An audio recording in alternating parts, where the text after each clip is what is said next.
Oké, terjemahkan Lena. Hij antwoordt dat de wereldbol is niet helemaal perfecte bol, dus daarom moet het wat langer zijn van oosten naar westen. Ya, saya tahu maksud orang Kalimantan itu saya tahu. Ik begrijp de bedoeling van die Kalimantanees. Gini saudara, karena titik utara selatan itu ada.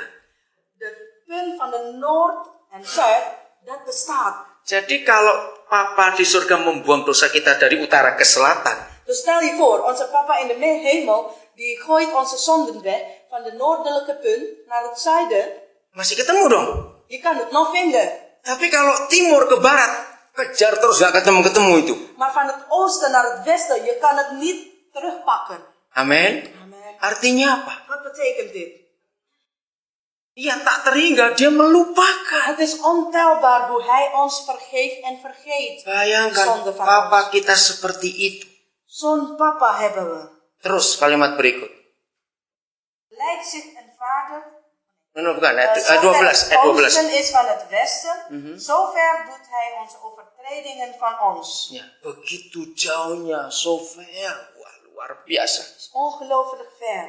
Saudara, disinilah Gary Stephen berkhotbah, Tuhan itu pelupa. Hierin bedoelt Gary Stephen dat Heere God is vergeetachtig. Waktu itu dia masih kuliah. Op dat moment was Gary Stevens nog een student. Nah, suatu siang teman sekamarnya, roommatenya, En zijn medestudent in dezelfde kamer itu berdoa sambil menangis mengaku dosa, minta ampun. was aan het bidden. Heer, vergeeft u mij, vergeeft u mij. Jadi Gary Stephennya nggak berani masuk kamar, dia keluar lagi. Dus Gary Stephen, die durft niet naar binnen te komen. Dus hij ging weer weg. Dia merasa dosanya besar karena doanya lama sekali. En hij heeft het eigenlijk geïnterpreteerd. Die vriend van mij, die heeft grote zonde, want hij bidt zo lang. Setelah ditunggu teman itu keluar kamar, Daarna was zijn vriend naar buiten gelopen. dia masuk kamar. En dan ging hij naar binnen. Terus dia berdoa. En hij ging bidden zo. Dia bilang, Papa, dosanya temanku tadi itu apa? Vader, wat heeft mijn vriend gepleegd? Wat voor zonde heeft hij gepleegd? Dia doanya begitu lama. Is het zo ernstig? Waarom heeft hij zo lang moeten bidden? Aku kan temannya, aku mau nolong dia. Ik ben toch zijn vriend. Ik wil hem graag Jadi bijstaan. beritahu aku dosanya apa. Vertelt u mij wat zijn zonden zou zijn. Dia dengar Tuhan jawab. Gary Stephen dengar Tuhan jawab begini. En Gary Stephen hoort God zo antwoorden. Stephen, sorry, aku sudah lupa. Oh Stephen, sorry. Ik weet het niet meer. Gary Stephen berkata, Tuhan belum 5 menit. Dia Ja, bilang, het is nog niet eens 5 minuten geleden. betul, aku sudah lupa, Stephen. Het klopt, Stephen. Ik ben het al vergeten. Setelah di situ Gary Stephen bertobat. Daar is hij bekeerd. Ternyata Tuhan itu pelupa. Blijkt dat Heere God vergeetachtig is. Ketika dia mengampuni dosa kita. Op het moment dat hij onze zonden vergeeft. Manusia nggak bisa seperti Tuhan. Mensen kunnen nooit net als God zijn. Kita seringkali lupa ayat firman Tuhan. Wij vergeten de Bijbelversen. Kita lupa khotbah minggu yang lalu. Wij vergeten de preek van vorige week. Tapi kalau orang utang dan orang dosa nggak lupa. Maar zonden die tegen ons gepleegd worden en schulden tegen ons, dat vergeten we nooit meer. Ya atau tidak jawabnya? Ja of nee? Orang utang ingat. Als je een schuldenaar hebt, dan vergeet je het niet meer. Ayo kita jadi seperti Bapa di surga. Maar laten we ons veranderen, net als de papa in de hemel. Mengampuni. Vergeven. Amin. Amen. Saudara, tidak ada hal lain yang bisa kita pakai. Geen andere dingen kunnen we gebruiken, Kecuali mengampuni.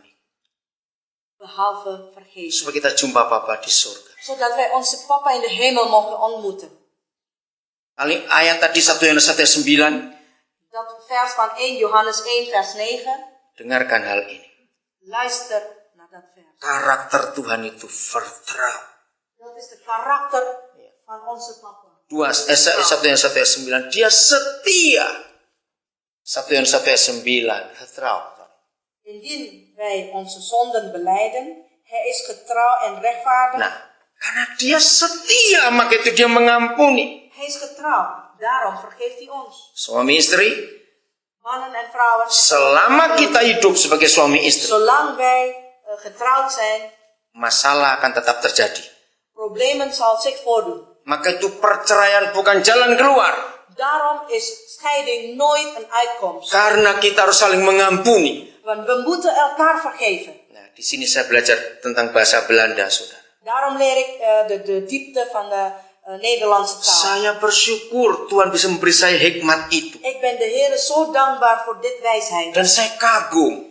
En ik bewonder dit feit. Dalam bahasa Belanda, In het Nederlands, menikah itu artinya setia. trouwen betekent trouw zijn. Betul tidak, saudara? Tidak ada bahasa seperti itu di dunia kecuali bahasa Belanda. Geen andere taal vat het zo net als de Nederlandse taal. Jadi kalau saudara menikah itu artinya setia. Dus als u gaat trouwen, dan blijft u trouw. Amin, orang Belanda Waarom zegt ini. u geen amen? Bagus bukan kata itu. Zo'n mooie taal heeft u. Maka itu, diapain? Kenapa kau Senggi? Moeilijk. Oh, mana moeilijk. Dat is niet moeilijk. Saudara, jadi kalau kita menikah harus setia. Dus als we gaan trouwen, moeten wij ook waarlijk gaan trouwen. Amin, ayo. Amen, zeg maar Kalau amen. saudara nggak amin, berarti mau cerai semua ini, mau kawin Wilt lagi. u allemaal gaan scheiden? Wilt u allemaal hertrouwen? Amin. Amen. Setia itu bahasa yang bagus Blijf dalam bahasa trouw Anda. zijn. Dat is een hele mooie taal. Jadi kalau saudara menikah itu setia, aku mau setia, aku mau setia. Als u zegt, ik ga trouwen, dat betekent ik wil trouw zijn, ik wil trouw zijn. Nggak mungkin kita trouw tapi on trouw. Jadi bagaimana ceritanya itu? Je gaat trouwen, maar je gaat ook ontrouw. Itu orang gila itu. Dat is een gekke. Sudah apa? Masuk neraka, betul. Ga naar de hel. Karena tidak mau mengampuni istri, nggak mau mengampuni suaminya. Alleen omdat je je vrouw of je man niet wil vergeven. Bahkan dalam Wahyu 19 ayat 11, Yesus itu namanya setia. In Openbaring 19 wordt Jezus Ayat 11. de trouwe genoemd. Openbaring 19 vers 11. Luar biasa, saudara. Jadi kalau kita menikah, En als wij gaan trouwen, maka yang setia itu ada dengan kita. dat getrouwen is bij Wat ons. zegt? En ik zag de hemel geopend en zie een wit paard. En hij die daarop zat, wordt genoemd getrouwd. Amin. Amen. Bagus bukan nama itu. Mooie naam heeft hij. Hè? Maka itu dia berkata, aku tidak bisa menyangkali diriku. Daarom zegt hij, ik kan mijn eigen naam niet verloochenen. Kalau kita tidak setia, dia tetap setia. Als wij ontrouw zijn, dan blijft hij trouw. 2 Timotius 2 ayat yang ke-13. 2 Timotheus 2 vers 13. Ini kasih yang luar biasa. Dus de buitengewone liefde. Sejahat apapun kita, Hoe kwaad wij ook zijn, Yesus tak mengampuni kita. indien wij ontrouw zijn, hij blijft getrouw. Amin. Amen. Terus ini yang penting. Want zichzelf verloochenen kan hij niet. Mengapa dia nggak bisa nyangkali dirinya sendiri? Waarom kan hij zichzelf niet verloochenen? Karena namanya setia. Want zijn naam is getrouw. Jadi kalau kita menikah harus setia. Dus als wij gaan trouwen, dan moeten wij waarlijk trouw zijn. Siapa yang sudah nggak suka istri, nggak suka suaminya? Wie houdt niet van zijn vrouw? Wie houdt niet van zijn man? Harus bertobat hari ini. Je moet je bekeren. Suatu hari saudara saya berdoa begini kepada Papa di surga. Op één dag bid ik zo tegen onze papa. Papa beri saya satu ayat saja di Alkitab. Papa, geeft u maar alleen maar enkel versje in de Bijbel. Yang menjadi barometer, menjadi ukuran. Apakah pernikahan kami masih baik atau tidak? Dat een barometer kan gelden voor, ja, om te meten of onze huwelijk nog goed is. Apalagi saya sering ngajar kepada orang-orang yang bukan Kristen. En ik geef ook les bij de ongelovigen. Jadi saya harus tahu yang pendek-pendek saja yang gampang. Dus ik moet ook handige middelen hebben. Yang Korte simpel versjes, gitu, yang simpel. Simpele versjes. Ternyata Papa beri saya Kejadian 2:23. En onze papa geeft mij de Genesis 2 vers 23. Itu ayatnya yang bisa menjaga pernikahan kita masih baik atau tidak. Dat is eigenlijk de meter van of onze huwelijk nog goed is of niet. Nah, bahasa Belanda bagus, saya kata eindelijk, itu kata bagus sekali. Toen zeiden de mensen, dit is nu eindelijk been van mijn gebeente en vlees van mijn vlees. Deze zal manin heten, omdat zij uit de man genomen is. Kalau bahasa Indonesia, inilah dia. In het Indonesisch is, hier is het. Jadi ada verrassing. Er is een verrassing. Ya, surprise. Dat is een surprise. Eindelijk. Uiteindelijk. Ya, saudara, kalau berkata itu artinya apa? Wat betekent dat woord eigenlijk? Nah, Adam berkata ini setelah dia narkosnya habis. Kan dibius total, operasi tulang rusuk.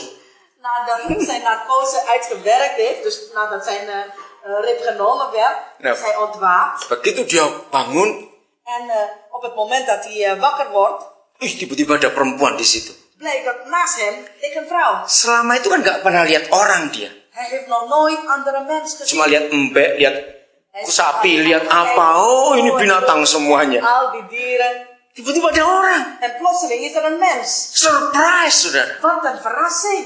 Eindelijk dia berkata begitu. Eindelijk. Inilah dia. Hier is zij. Nah, begini suami-suami. Dus de mannen, hier komt het. Supaya kita tahu tetap setia atau tidak pada pasangan kita. Hiermee weten wij of wij trouw gebleven zijn aan onze partner. Besok istri-istri bangun agak siang. Suami bangun dulu. De volgende ochtend, morgenochtend, blijkt de vrouwen even wat langer in bed liggen. Karena ini cara mengukur rumah tangga kita aman atau tidak. Want dit is eigenlijk de meetlaat om te meten of onze huwelijk nog veilig is. Saudara, orang yang bangun tidur Dus iemand die net wakker is, itu masih asli semuanya. dat is nog origineel. Belum dicat.